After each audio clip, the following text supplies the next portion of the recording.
For problem 8, it's the classification of events. So we just have to indicate whether each of the above transactions is a source of assets, is or SA, use of assets or UA, exchange of assets or EA, or exchange of claims, EC transaction. So before to mag-classify, let us first familiarize ourselves with the definition of the source of assets, the use of assets, exchange of assets, and the exchange of claims. Okay, now, for the source of asset,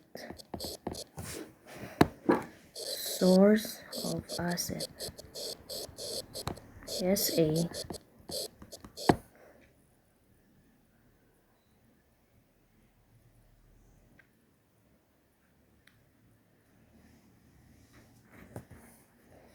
both pasabot na niya kung asa gikan nato ang asset. It could be from the investment or it could be from the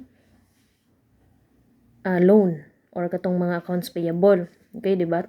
From our equation, di ba nato equation nga asset equals liabilities plus equity. So, di ba ingon ko ang total gani ni asset i-plus ra na si liabilities or si equity. Di ba? And corresponding na sila increase or decrease ni asset na agyapon gid na siya. It's either ni liability or ni equity or both sa ilahang duha. Okay, now, what could be the source of the assets? Okay, it could be investment and loans.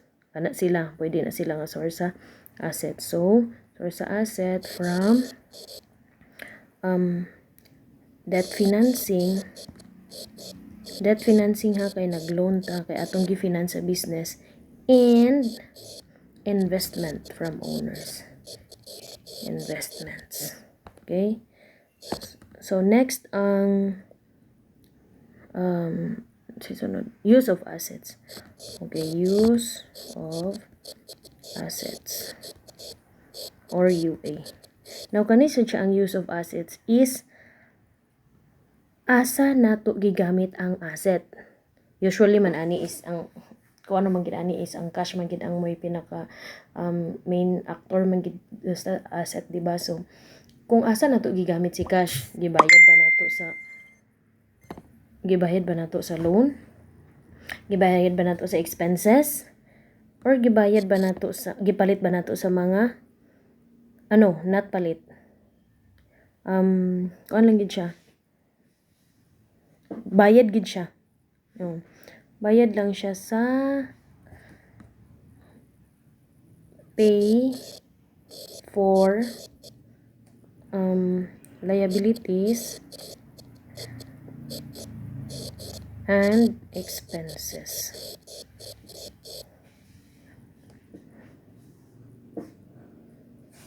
Okay, so nagamay bali siya. Now next is exchange of assets. Exchange of assets or EA. Now, sa exchange of assets, like sa ginagiyon nga nako previously is kung naara siya ang movement niya is within lang sa asset, di ba? So like for example katong from accounts receivable to cash, di ba? So iyang movement is naragid siya within sa asset. Okay? Walay any other changes niya within lang gid sa asset. So it could be nag-increase si cash, nag-decrease si accounts receivable or si supplies or si equipment, but in overall total ni asset no effect yet, walay changes nga nahitabo. Okay, so transactions happened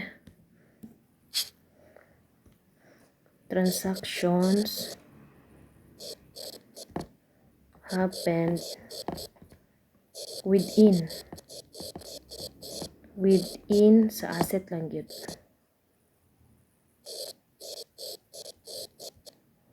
Okay, now next is exchange of claims. Now kani siya ang exchange of claims is walay involved nga asset sa transaction. Okay, it could be si liability ug si equity mo'y nag-exchange. Ana bali. Nga kuan basta kay walay involved nga asset. Exchange of claims.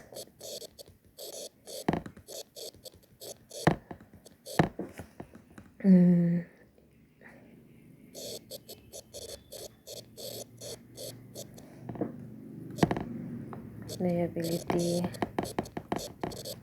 and equity. No asset involved. Okay, now let's proceed to the problem. Okay, in letter A, received cash investment from the owner. So again, asa man dani ang investment? So source of asset. So SA. Now letter B, paid cash on accounts payable.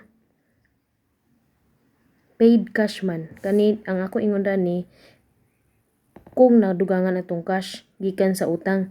Pero kay paid cash man siya, so narata, di ba? Pay for liabilities. So use of assets. Now in letter C, collected cash from accounts receivable. Again, ang iyang transaction na hitabo within lang sa asset. So dinhita sa iyang answer is exchange of asset. Now on letter D, made cash distribution to the owner. So unsay pasabot ng cash distribution to the owner? Naghatag siya og dividend. Okay? Naghatag siya og dividend. So unsa man na siya? Na ba involve nga asset? Naa di ba kay paid cash man siya. Made cash distribution man, di ba? So naghatag siya og cash dadto sa owners. So unsa may mahitabuan na. So ang dividend is makonsider magud nato na siya nga expense sa business. Okay? Dividend expense. So, expense is use of asset. Now, on letter E, paid cash for rent expense. Now, expense dara, so, use of asset. Letter F, invested cash in time deposit. Okay, now, si time deposit, again, diba, ingon ko, cash and cash equivalents, gina siya nga term. Ang iyang account name, ana, ni cash. Okay, so, agod na siya na cash equivalents is tungod aning mga banknotes, like aning time deposit nga kanang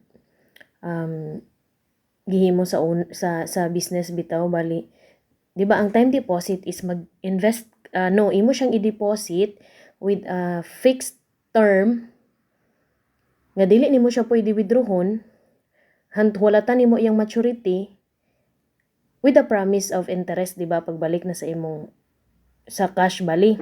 Okay, so mao man na si time deposit. Usually it involves short term lang gid sad nga mga investment sa cash. Diba kay usually dana nila is 3 months magina si time deposit, basta kay within 1 year gid na siya. So short term nga mga payments. So again, invested cash in time deposit, so buot ipasabot naray transfer niya within sa asset lang gyud. Diba? So exchange of assets siya kay gibalhin ra nimo imong cash, ibalhin na nimo didto sa time deposit nga portion sa, pero di nara gyapon gid siya sa cash nga portion. Okay? So next, letter G. Purchased land with cash. Okay, so land ug cash. Si cash under sa asset. Si land under gyapon sa asset. So there's an exchange in asset. Now on letter H, performed services for clients on account. Okay? So ingon, performed services for clients on account. So, nagserbisyo na siya. Pero wala pa siya na-receive nga cash. Diba? Pero nakaserbisyo na siya. So, unsay may set up na to dani? Accounts receivable o income. So, nagyapoy asset. Diba? Kasi accounts receivable is asset man. Oh. So, unsa man siya? So,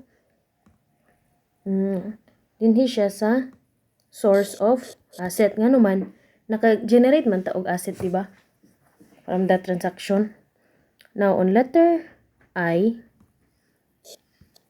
sa letter I, incurred operating expenses on account.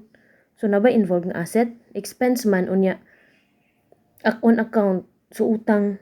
So, na ba involved ng asset? So, wala, diba? So, diba, ingon ta, pag wala involved, nga, no asset involved, nara siya, no asset involved, exchange of liability and equity. So, dini siya sa EC. And on letter J, perform services for cash. Okay? Nagserbisyo na siya. Ibayaran din siya diretso og cash. So, SA, source of asset kay naka-generate man siya og asset.